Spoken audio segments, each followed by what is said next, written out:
Welcome back TGN Bharat News Channel. He supplying fish in fillet forms to the major hotels in Hyderabad. We wish you all the very best. To Rashtrapati Satyanarayana. Thank you in fisheries like RAS. More than 40 years of experience in fisheries sector. Having an experience in fisheries. Fish Bite, a brand from Mr. Sultan Singh, is a branded product from Dr. Vijay Kumar Garu, Vijay Kumar Behera Garu, NFDB, and the program ni chakkaga chakot chesi manandarni kuda oka presence ga తీసుకొచ్చిన doctor director fisheries Nikhila madam గారు, ఇంకా వేదిక మీద ఉన్న పెద్దలు, వేదిక ముందున్నటువంటి ఈ రాష్ట్ర నలుమూలల కింద వచ్చేటువంటి మత్స్య కుటుంబాల సభ్యులకు అందరికీ నా హృదయపూర్వక నమస్కారాలు తెలియజేస్తా ఉన్నా. యాక్చువల్గా ఇది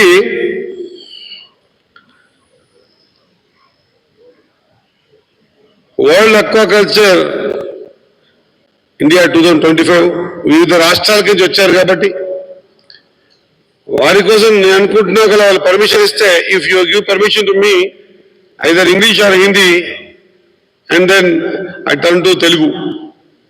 जैसा आप बोले वैसा. तो मैं सबको धन्यवाद देता हूं. जब मैं सियासत में आया था, चाहे काउंसलर बना, सरपंच बना, जिला मेंबर बना, मंडल प्रेसिडेंट बना, एक पार्टी का जिला अध्यक्ष बना और एमएलए बना और आज मंत्री हूं. जो भी मैं बना हूं उससे पहले मैं एक मछुआरा हूं. इन्नी అయినా నేను ముందుగా నేను ఒక మత్స్య కుటుంబంలో జన్మించిన వ్యక్తిగా మీ ముందు నిలబడడానికి నేను గర్వంగా ఫీల్ అవుతా ఉన్నా. నేను అనుకుంటా మన బ్రహ్మప్రకాశ్ గారికి తెలిసి ఈ విషయం అనుకుంటా, ఆంధ్రప్రదేశ్ తెలంగాణ కలిసి ఉన్నప్పుడు లేదా విడిపోయిన తర్వాత మత్స్య శాఖను ఒక మత్స్యకార కుటుంబ సభ్యునికి ఇవ్వడం ఇదే మొదటిసారి కాబట్టి నేను ముఖ్యమంత్రి గారికి ధన్యవాదాలు తెలియజేస్తా ఉన్నా. చిన్నగా మా నిఖిల రాసిచ్చింది 2 నిమిషాలు చదువుతా, తర్వాత మళ్ళా మన తెలుగులోకి వచ్చేద్దాం. Honorable dignitaries of RAS, distinguished guests and scientists, entrepreneurs, farmers and colleagues from across the world, a warm welcome to all. It gives me immense pride and joy to welcome you to the grand event held by the World Aquaculture India 2025 in Hyderabad, the heart of Telangana and one of India's leading center for fisheries, innovation and aquaculture growth. This prestigious event organized by the World Aquaculture Society WAS and its Asian Pacific chapter WAS APC and hosted in partnership with ICAR, NFDB, PVNRT, Veterinary University, MEPDA and Telangana Fisheries Development Department truly symbolize the strength of collaboration between science and policy and industry and is going to give fillip to the growth of fisheries sector in the state and income of 5 lakhs families. I think Telangana aquaculture vision, Telangana through a youngest state has rapidly emerged as a front runner in inland fisheries and aquaculture, and the fish production has increased from 1.97 lakh tons into 2016-17 to 4.5 lakh tons in 2024-25 from 26,256 water bodies and reservoirs. Our state has taken bold steps to enhance productivity, sustainability and livelihoods. Under the visionary leadership of Honorable Chief Minister Mr. Shri Revanth Reddy Garu and the Department has undertaken massive fish seeds and farm journeys stocking programs, providing 100% grant support to fisheries committees, and 122 crores is allocated this year for the scheme, which is the highest since formation of state. In 2025-26 alone, we are stocking over 94 crore fish seeds in France dairies with an outlay of 122 crore, a scale unmatched in the country. The initiative has helped rejuvenate rural economics, increase per capita fish consumption, and empowering tribal and traditional fishermen. ये तो बहुत लंबा है. Innovation and sustainability इस सब मैं बोलता हूँ आपको तेलुगु में और हिंदी में. సోదరులారా ఈ రాసిన చదివితే ఇలా బాలేదు, నేను డైరెక్ట్ గా మీకు మాట్లాడాలి. పుట్టిన వ్యక్తికి ఇవ్వడం తద్వారా గతంలో కొంత మత్స్యశాఖ పట్ల కొంత అటు ఇటు అయినా ఈసారి మత్స్యశాఖ మనకు ఇవ్వడం ద్వారా ఖచ్చితంగా ఈ రాష్ట్రంలో ఉన్నటువంటి ఈ మత్స్యశాఖ మీద ఆధారపడేటువంటి 5 లక్షల కుటుంబాలకు సంబంధించిన అంశం కాబట్టి బడ్జెట్ అలొకేషన్ అనేది నాకు తెలిసినంత వరకు మార్చిలో అలొకేట్ అవుతే మళ్ళీ మార్చిలో బడ్జెట్ విషయాలు మనం చర్చలకు వస్తాయి, బడ్జెట్ అలొకేషన్ అవుతుంది. ఇది చాలా మందికి తెలుసు అనుకుంటాను. మొదటిసారి మంత్రి అయిన తర్వాత మరి ఈసారి గతంలో కొన్ని విజిలెన్స్ కేసులు అవి ఉన్నాయి, మరి అయిన తర్వాత బడ్జెట్ అలొకేట్ చేద్దాం అనుకున్న సందర్భంలో స్పష్టంగా మొదటి కేబినెట్ లోనే ఈ రాష్ట్ర మంత్రిగా ఒక మత్స్య కుటుంబానికి సంబంధించిన వ్యక్తికి మత్స్యశాఖ ఇచ్చారు కాబట్టి ముఖ్యమంత్రి గారు ఆయన కేబినెట్ మంత్రులందరూ కోరుతా ఉన్నా, ఈ మత్స్య కుటుంబాలలో చాలా మంది మత్స్యశాఖ మీద ఆధారపడ్డారు. ఒక 5 లక్షల కుటుంబాలు ఉన్నాయి, వారు కొంత ఎక్స్పెక్టేషన్స్ ఎక్కువ ఉంటాయి. మరి ఇటువంటి సమయంలో మనం బడ్జెట్ ఇవ్వకపోతే కొంత నష్టమవుతుంది ఈ కుటుంబాలకని అడగని వెంటనే క్షణం కూడా ఆలోచన చేయకుండా 122 కోట్ల రూపాయలు బడ్జెట్ అలొకేషన్ చేసి ఈరోజు ఒక ట్రాన్స్పరెంట్ గా దాదాపు 94 కోట్లతో చేపలను, 29 కోట్లతో రొయ్యలను, దాదాపు 26,600 చెరువులలో రిజర్వాయర్లలో ఒక 300 చెరువులలో రొయ్యల్ని పెద్ద ఎత్తున నాకు తెలిసినంత వరకు క్షుణ్ణంగా ఆలోచన చేసి లోతుగా ఆలోచన చేసి చేపల సైజు కానీ చేపల సంఖ్య కానీ ఎక్కడ కూడా తప్పుగా పోనివ్వకుండా ఒక సిస్టమ్ ని అడాప్ట్ చేసి ప్రతి చెరువు గట్టు మీద ఎక్కడైతే మనం చేపలు వదులుతామో ఆ చెరువు గట్టు పైన వదిలే జగలో ఒక చేపల బోర్డు ఉన్నటువంటి ఇన్ఫర్మేషన్ ఇండికేట్ చేసి ఆ చెరువు పేరేంటి, ఆ చెరువుకు సంబంధించిన అధ్యక్షులు ఎవరు, ఆయన సెల్ నెంబర్ ఏంటి, ఎంతమంది సభ్యులు ఉన్నారు, ఎంత శిఖం ఉంది, ఎన్ని చేపలు వదులుతున్నాం, ఏ రకాలు వదులుతున్నాం, అట్ ద సేమ్ టైం దీని విలువెంత అనే ఇన్ఫర్మేషన్స్ తో పాటు ఆ చెరువులలో ఏమైనా చేపల దొంగతనం కానీ ఇంకోటి కానీ జరిగితే సంప్రదించవలసినటువంటి పోలీస్ స్టేషన్ నంబర్ ఏంటి, ఇవన్నీ కూడా ఏర్పాటుతో పాటు ఈసారి ఖచ్చితంగా రిజర్వాయర్లకు, పెద్ద పెద్ద చెరువులకు, మధ్యస్థ చెరువులకు ఎవరి సమక్షంలో చేపలు వదలాలి. రిజర్వాయర్లకైతే అడిషనల్ కలెక్టర్ సమక్షంలో, పెద్ద చెరువులకైతే ఆర్డీఓ గారి సమక్షంలో, అదే మాదిరిగా చిన్న చెరువులకైతే ఎంఆర్ఓ గారి సమక్షంలో, వారితో పాటు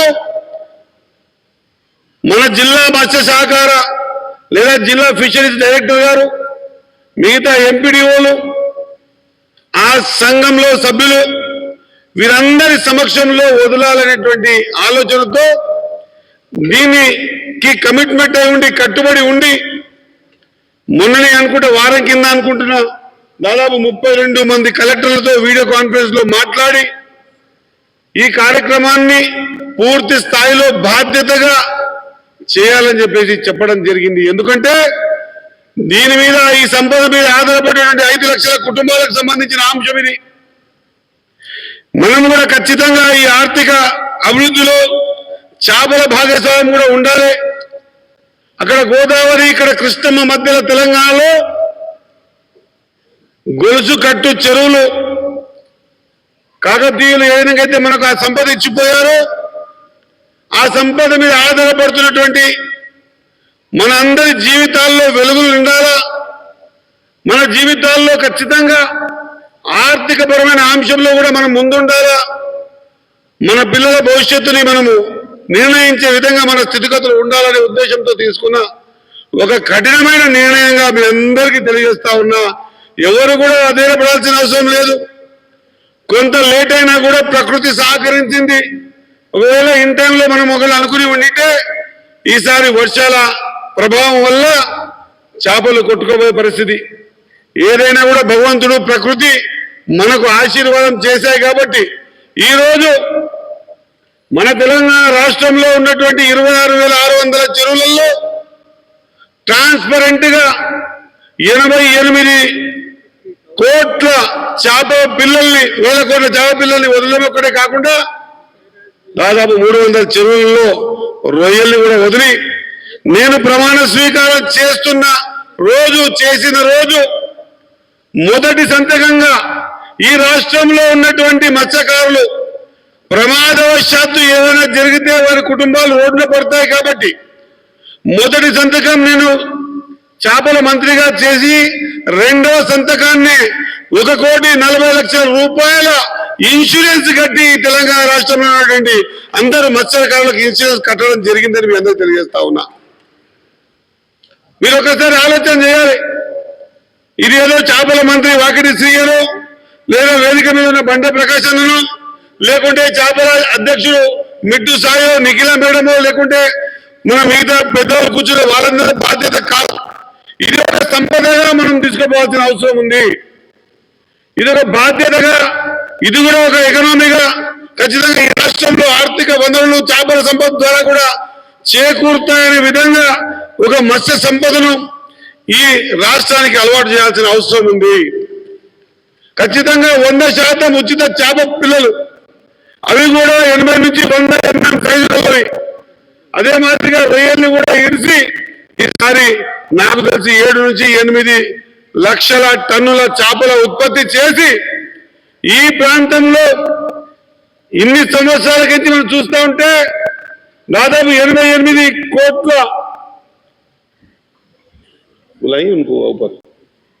బాధ్యత. ఒక మత్స్యశాఖ మంత్రిగా మీ అందరితో నేను వేడుకుంటున్నా. ఇది ఇంతింత ఇంకా పెరగాలే తప్ప ఎక్కడ కూడా ఇది తగ్గడానికి అవకాశం లేదు, అవకాశం ఉండకూడదు. ఈ జలపుష్పాలు, ఈ మత్స్య సంపద రాబోయే రోజుల్లో ఖచ్చితంగా ఆర్థిక స్థితిగతుల మీద కూడా ప్రభావం చూపే విధంగా మనం ఈ కార్యక్రమాన్ని ముందుకు తీసుకుపోవాల్సిన అవసరం ఉంది. నేను మీ అందరికీ మాట ఇస్తా ఉన్నా, ఖచ్చితంగా 100% ఈ కార్యక్రమాన్ని సజావుగా నడిపేందుకు ఏవైతే మాకు వచ్చిన ఆలోచన ప్రకారంగా చేస్తా ఉన్నామో మీరందరూ కూడా ఇంకా ఈ విధంగా కాదు ఇంకో విధంగా అంటే కూడా దానికి కూడా సిద్ధంగా ఉన్నాం. దేశాజాలు లేవు. సెంట్రల్ గవర్నమెంట్ సంబంధించినటువంటి అంశాల్లో కూడా ఈ స్కీమ్స్ మనం ఏవి తీసుకోగలుగుతామో చూసి అవి కూడా తీసుకోవడానికి ప్రయత్నం చేస్తా ఉన్నాం. ఈ వ్యాపారం పెద్ద ఎత్తున చేయడానికి మొబైల్ ట్రక్కులు కానీ, మొబైల్ వ్యాన్లు కానీ, మోపెడ్లు కానీ ఇతరత్ర అన్ని సౌకర్యాలని మీకు అందించే విధంగా ప్రయత్నం కూడా చేస్తాం. ఖచ్చితంగా ఈ కార్యక్రమాన్ని మనం పెద్ద ఎత్తున తీసుకోకపోతే రాబోయే రోజుల్లో బొమ్మలు గీసి చేప అంటే ఇట్లా ఉంటుంది, దాన్ని పట్టడానికి వల ఇట్లా ఉంటుంది, మత్స్యకారులు ఇట్లా ఉంటుందని మనం డిజైన్ చేసి గోడ మీద అతికేటువంటి దౌర్భాగ్య పరిస్థితులు వస్తాయి. మనం అందరూ ఆలోచన చేయాలి. ప్రకృతి ఇచ్చిన మన సంపద, ఈ సంపదలో మనం ఎంతవరకు దీన్ని ఉపయోగించుకుంటున్నామో ఒకసారి ఆలోచన చేయాలి. గతం మాదిరిగా కాదు, మీ అందరూ కూడా ఆలోచన చేయాలి. ఇంత ట్రాన్స్పరెంట్ గా గతంలో ఎప్పుడు జరగలేదు. ఈ రోజు ఇప్పటివరకు నేను అనుకుంటున్నా దాదాపు ఒక 14 నుంచి 15 జిల్లాల్లో 30 నుంచి 40%, ఇంకా కొన్ని జిల్లాల్లో 40 నుంచి 50%, ఇంకా కొన్ని జిల్లాలు ఇంకా స్టార్ట్ గాని కూడా ఉన్నాయి. అవి కూడా నేను నిఖిల మేడం గారికి తెలియజేస్తా ఉన్నా. ఖచ్చితంగా వీలైన తొందరలో ఈ చేపల్ని మనం చెరువుకు చేర్చి ఖచ్చితంగా ఓ పెద్ద ఎత్తున మనం ఈ కార్యక్రమాన్ని ముందుకు తీసుకుపోవాల్సిన అవసరం ఉంది. ఈరోజు ఈ వేదిక ద్వారా మీ అందరితో కోరుతా ఉన్నా, ఆషామాషిగా తీసుకునే కార్యక్రమం కాదు ఇది. నేను విక్రమ్ మేడం గారిని కోరుతా ఉన్నా. అట్ ద సేమ్ టైం ఇంతకుముందే మా సోదరుడు అడిగిండు, ఖచ్చితంగా దీన్ని పెద్ద ఎత్తున ఈ కార్యక్రమం తీసుకోవడం ఒకటే కాకుండా సంఘాల పరంగా కూడా 6,500 సంఘాలు ఇప్పటికీ ఏర్పడ్డాయి. ఇంకొక 10 నుంచి ఒక 1,500 సంఘాలు ఇంకా ఏర్పాటు కావాల్సిన అవసరం ఉంది. చాలా చెరువులలో మెంబర్షిప్ ప్రాబ్లం ఉంది, దాన్ని కూడా డ్రైవ్ చేస్తా ఉన్నాం. ఆ ప్రాబ్లం కూడా సాల్వ్ చేసే ప్రయత్నం చేస్తాం. ఇదొక్కటే కాకుండా మా సోదరుడు చెప్పినట్టు ఇంగ్లాండ్ ఫిషరీకి సంబంధించిన ఎగ్జిబిషన్ ని ఈసారి ఖచ్చితంగా నేను ఇక్కడ మీకు విక్రమ్ మేడం గారు ఉన్నారు, నేను వారికి తెలియజేస్తా ఉన్నా. ఖచ్చితంగా ఈ కార్యక్రమాన్ని పెద్ద ఎత్తున చేయాల్సిన అవసరం ఉన్నది. ఖచ్చితంగా మనం ఈ కార్యక్రమం తీసుకున్నప్పుడు అందరికీ కూడా ఇన్ఫర్మేషన్ ఇచ్చి, ఏ మాదిరిగా అయితే ఈరోజు పార్టీలకు అతీతంగా వ్యవస్థ ఇదొక మత్స్యశాఖ వ్యవస్థగా అందరినీ ఇన్వాల్వ్మెంట్ చేసి ఒక ట్రాన్స్పరెంట్ గా ఈ కార్యక్రమాన్ని ముందు తీసుకుపోవాలని ప్రయత్నం చేస్తా ఉన్నాం. ఇదొక్కటే కాదు, మీ అందరితో కోరుతా ఉన్నా, దీనికి సంబంధించి ఎక్కడెక్కడైతే చేపలు ఉత్పత్తి చేయడానికి అవకాశం ఉందో అక్కడంతా కూడా ఈసారి మనం డిపెండ్ అయి ఉన్నాం. మన దగ్గర ఉత్పత్తి కేంద్రాలు లేవు. మనం ఎంతసేపు ఉన్న బడ్జెట్ అలొకేషన్ చేసి టెండర్లు పిలిచి బయటికి వెళ్ళి తెచ్చుకునే పరిస్థితి ఉన్నది. ఎందుకు మనకాడ ఉత్పత్తి కారాదో ఒకసారి ఆలోచన చేయాలి. అందుకే ఈసారి అంచెలంచెలుగా ఈ 3 సంవత్సరాల్లో ఇక్కడనే ఉత్పత్తి అయ్యే విధంగా తగు చర్యలు కూడా తీసుకోవడానికి ఇంతకు ఆదేశాలు ఇచ్చాం. ఖచ్చితంగా చేపల ఉత్పత్తి కేంద్రాలు కూడా ఇక్కడనే అవుతాయి, స్టార్ట్ చేద్దామని చెప్పి తెలియజేస్తా ఉన్నా. ఇదొక్కటే కాకుండా మనకు కావాల్సినటువంటి ఈ అక్వా కల్చర్ని పెద్ద ఎత్తున మనం తెలంగాణ రాష్ట్రంలో నిలుపుకోవాల్సిన అవసరం ఉంది. ఈ రిటైల్ షాప్స్ కానివ్వండి, లేకపోతే ఈ ఫిష్ స్టాల్స్ కానివ్వండి, ప్రతి దగ్గర బాధాకరమైన అంశం ఏంటంటే చిన్న గుడ్డుకైనా కూడా అడ్వర్టైజ్మెంట్ ఉంది. ఏమని? సండే మండే రోజు కా వండే అని. చికెన్కి అయితే ఇక చెప్పనే వద్దు, ఎక్కడ చూసినా చికెన్కి సంబంధించినటువంటి అడ్వర్టైజ్మెంట్స్ ఉంటాయి. ఇక మటన్ అడ్వర్టైజ్మెంట్ లేకుండానే దాని ధర ఎక్కడి నుంచి ఎక్కడికో వెళ్ళిపోయింది. నాకున్న అనుభవం ప్రకారంగా 100 రూపాయలకు కిలో ఉన్నటువంటి మటన్ ఈరోజు 1000 రూపాయల వరకు చేరిపోయింది. అదే మాదిరిగా చికెన్ కూడా నేను అనుకుంటా 40-50 ఉంటే ఈరోజు 300 దాటింది. కానీ ఈ మత్స్య సంబంధించినటువంటి ఈ చేపల రేటు మాత్రం ఆ రోజు 25 ఉంటే ఈరోజు 45-50 కంటే ఎక్కువ లేని పరిస్థితి ఉన్నది. కాబట్టి దీన్ని కూడా ఆరోగ్యపరమైనటువంటి అంశం కాబట్టి ఖచ్చితంగా దీన్ని కూడా అడ్వర్టైజ్మెంట్స్ చేసి, ఇదివరకే నేను విక్రమ్ మేడం గారితో డిస్కస్ చేశాం. దీనికి సంబంధించినటువంటి ఎండు చేపల ఉత్పత్తులు, చేపలకు సంబంధించినటువంటి చట్నీలు లేదా చేపల చిప్స్, ఇదొక్కటే కాకుండా నేను ప్రభుత్వంతో మాట్లాడుతున్నా, ముఖ్యమంత్రి గారితో మాట్లాడుతున్నా. ఖచ్చితంగా మధ్యాహ్నం భోజనంలో ఏ మాదిరిగా అయితే కొన్ని రాష్ట్రాల్లో ఈ చేపల పౌడర్ని పాలల్లో కలిపి పిల్లలకు శక్తి వచ్చే విధంగా, ప్రోటీన్స్ వచ్చే విధంగా ఈ కార్యక్రమం తీసుకున్నారు. అది కూడా తెలంగాణ రాష్ట్రంలో కూడా ఇంట్రడ్యూస్ చేయాల్సినటువంటి అవసరం ఎంతైనా ఉంది అని తెలియజేస్తా ఉన్నా. ఎటు తిరిగి చేపల కన్సంప్షన్ పెరగాల అంటే చేపలు ఎక్కువ తినాల, ఆరోగ్యపరమైనటువంటి చేపలు మనం మర్చిపోతా ఉన్నాం. దౌర్భాగ్యం ఏంటంటే ఇగో ఇంతకుముందు అన్న చెప్పినట్టు దానికి గీకెటి బండలు లేవు, వండేటి పెద్దమ్మలు లేరు, పులుసు వండే అమ్మలు లేరు. కానీ ఈ వండేటి పెద్దమ్మలు లేకున్నా, పులుసు పెట్టేటి అమ్మలు లేకపోయినా చేప తింటేనే ఆరోగ్యమైనటువంటి మెసేజ్ ఈ రాష్ట్రం అంతా కూడా ఇవ్వాల్సిన అవసరం ఉన్నది. చేపల ద్వారానే మీరు చూడండి, ఏ డాక్టర్ దగ్గరికి పోయినా కూడా మన ఫ్యాటీ చూసి అది చూసి ఏమంటాడు అన్నా, నువ్వు నాన్ వెజ్ తింటావా అని. ఇక నిర్భయంగా ఒప్పుకోవాల్సింది, అవునన్నా తింటానని. ఆ నాన్ వెజ్ తినేటువంటి ప్రియులందరూ తెలియజేస్తా ఉన్నా, నువ్వు మటన్ చికెన్ కాకుండా ఇక దాని మీద గట్టిగా మాట్లాడితే ఆ 2 శాఖలు కూడా నాకే ఉన్నాయి కాబట్టి ఎక్కువ మాట్లాడలేకపోతున్నా. యానిమల్ హస్బెండరీ కూడా నాకే ఉంది, ఫిషరీ కూడా నాకే ఉంది. కాబట్టి మనిషి ముందు ఆరోగ్యం ముఖ్యం, ఆరోగ్యానికి చేపలు కూడా ముఖ్యం అన్నమాట మరొకసారి గుర్తు చేస్తా ఉన్నా. కాబట్టి సోదరులారా, దీనికి అడ్వర్టైజ్మెంట్స్ కానివ్వండి, ఉత్పత్తి కానివ్వండి, ఉత్పత్తి అయిన తర్వాత ఇక్కడి నుంచి మార్కెటింగ్ ఏ విధంగా చేయాలనో, తద్వారా మనకు ఆర్థికంగా లాభపడే విధంగా కార్యక్రమాలన్నీ కూడా తీసుకునేటువంటి ప్రయత్నం చేస్తా ఉన్నాం. ఇంకా నేను భేషజాలకు పోకుండా ప్రతి ఒక్కరు దీంట్లో ఇన్వాల్వ్మెంట్ చేసి మన చేపల సంపద, చేపల కుటుంబాలు, వాళ్ళ జీవన విధానం ఇవన్నీ కూడా పూర్తి స్థాయిలో మనం ముందుకు తీసుకుపోవాల్సిన అవసరము, బాధ్యత ఉంది అని తెలియజేస్తా ఉన్నా. దీనికి సంబంధించిన అంశంలో ఇదివరకే మేము చేపల్ని వదిలే కార్యక్రమాన్ని కూడా కొంత ఇబ్బందులు పెట్టారు గతంలో. ఈసారి ఆ ఇబ్బందులు లేకుండా కూడా ఎక్కడి నుంచి చేపలు తీసుకొస్తా ఉన్నామో అక్కడ వాటి మీటర్ రీడింగ్ ఏముంది, ఏ డిస్టెన్స్ తీసుకొచ్చి చేపలు పోస్తా ఉన్నాడు, దాని వెయిట్ ఎంత, ఎట్లా తూకం పట్టాలి, ఆ చేపల సైజ్ ఎంత, ఎవరెవరి సమక్షంలో వదలాలి, ఎందుకు వదలాలంటే చేపలు పెరగాల. ప్రకృతి పరమైనటువంటి చెరువులలో చేపలు పెరిగి మన మత్స్యకార కుటుంబాలు ఏదైతే 5 లక్షల కుటుంబాలు ఆధారపడ్డాయో ఆ కుటుంబాల ఆర్థిక స్థితిగతులు వాళ్ళ జీవన విధానంలో మార్పు వచ్చే విధంగా కార్యక్రమాలు తీసుకున్నప్పుడే మనం బాగుపడేటువంటి అవకాశాలు ఉంటాయి. కాబట్టి మీ అందరికీ మాట ఇస్తా ఉన్నా, మీ అందరికీ హామీ ఇస్తా ఉన్నా, దీనిలో చాలా పెను మార్పులు రాబోతా ఉన్నాయి. మత్స్య సంపద ద్వారా ఈ రాష్ట్రానికి ఆర్థికంగా కూడా బలమయ్యే విధంగా శక్తిగా రేపు మత్స్యకార కుటుంబాలు మత్స్యశాఖ కూడా ఎదుగుతా ఉందన్న మాట మరొకసారి గుర్తు చేస్తూ ఈ చక్కటి కార్యక్రమం నిర్వహించిన నిర్వాహకులందరికీ కూడా హృదయపూర్వక నమస్కారాలు తెలియజేస్తూ जो बाहर से जो आए सबको मेरा स्वागत करते हुए और जो मछुआरा होने के नाते मैं एक मछुआरा होने के नाते मैं अपना राष्ट्र से ये तो बात देता हूं कि सबको मिलके जो सेंट्रल गवर्नमेंट का स्कीम्स है वो भी हमें पूरा हिसाब में ले लेके दो या स्टेट और सेंट्रल दोनों को मिला के ये मछुआरा और जिसके ऊपर डिपेंडेंट 5 लाख परिवार है वो परिवार पूरा जो भी फाइनेंशियल असिस्टेंस हो सर का हम कुछ कोशिश करेंगे. बिल्कुल हम आपके साथ है. మేము మీ వెంబడి ఉంటాం. మత్స్యశాఖను పెద్ద ఎత్తున ఖచ్చితంగా ముందుకు తీసుకునే ప్రయత్నం చేద్దాం. ఇది ఒక బాధ్యతగా చేద్దాం.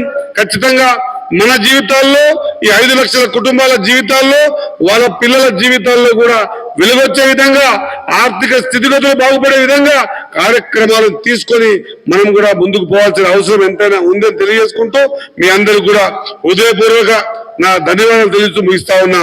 జై హింద్, జై కాంగ్రెస్, జై తెలంగాణ.